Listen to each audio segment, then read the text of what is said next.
Salut, je suis Vincent, je suis médecin.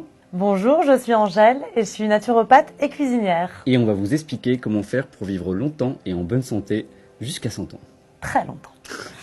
Alors on est partis tous les deux à la découverte des zones bleues à travers le monde pour découvrir les secrets de la longévité. Une zone bleue, c'est une zone où il y a une concentration dingue de centenaires et nonagénaires qui sont en excellente santé.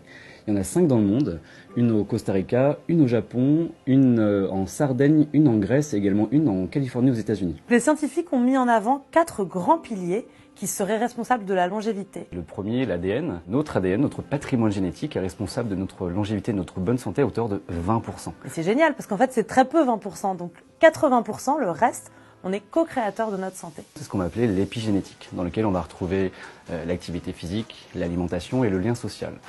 Le deuxième pilier, c'est l'alimentation. Si on veut vivre très longtemps et en très bonne santé, il y a certaines règles. Ce qu'on a vu avec Vincent à travers le monde, c'est que les gens qui vivent extrêmement longtemps mangent très peu et mangent de façon monotone, c'est-à-dire qu'ils mangent la même chose un peu toute leur vie et comme leurs parents et comme leurs arrière-grands-parents. Donc en fait, ils ont un biotope, un système digestif qui est prêt à accueillir ces aliments et qui les digère extrêmement bien. Donc en fait, faire beaucoup de mélanges et manger de toutes les cultures tout au long de la journée, c'est pas forcément une bonne idée.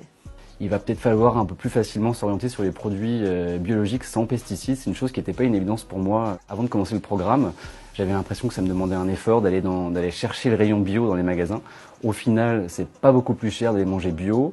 Et puis, on arrive à retrouver beaucoup de produits du quotidien avec estampillés bio. Tous les centenaires qu'on a croisés à travers le monde ont en commun d'avoir une alimentation déjà biologique, parce que ce sont des endroits où il n'y a pas de pesticides, mais surtout des produits simples, des produits qui ne sont pas industriels, qui sortent pas d'une usine, qui sortent pas d'un paquet. Ce ne sont que des produits qui sont locaux, qui viennent souvent de leur propre potager d'ailleurs, et qui sont bruts, qui cuisinent eux-mêmes dans leur cuisine, mais qui ne sont pas transformés, qui n'ont pas de liste d'ingrédients en fait. Et ça, ce serait un des secrets. Le troisième, l'activité physique. Il est recommandé de pratiquer 2h30 de sport, d'activité physique par semaine. Ces 2h30 pourront être découpées soit 5 fois 30 minutes dans la semaine, ou alors 2h30 en un seul coup. On a remarqué que dans toutes les zones bleues, les gens vivent dans des zones extrêmement isolées et extrêmement escarpées.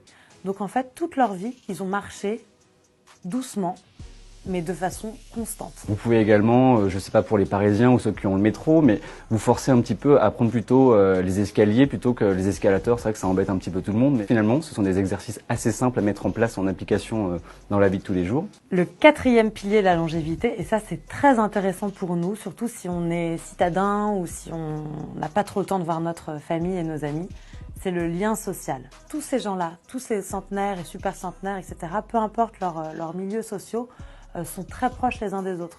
On les isole pas, on n'isole pas les personnes âgées dans des maisons, dans des hôpitaux, dans des EHPAD. On reste avec eux, ils vivent dans la maison, ils font partie, ils ont un rôle social aussi. Ils s'occupent de la cuisine ou des petits-enfants ou du potager, enfin peu importe, mais ils ont une vraie mission. Ils sont vraiment au centre, ils restent dans leur famille et parfois il y a 4, même 5 générations qui vivent dans le même foyer. Je ne peux que vous recommander d'aimer vos familles, vos amis et vos parents, vos enfants. C'est des choses relativement simples à mettre en place pour pouvoir vivre plus longtemps.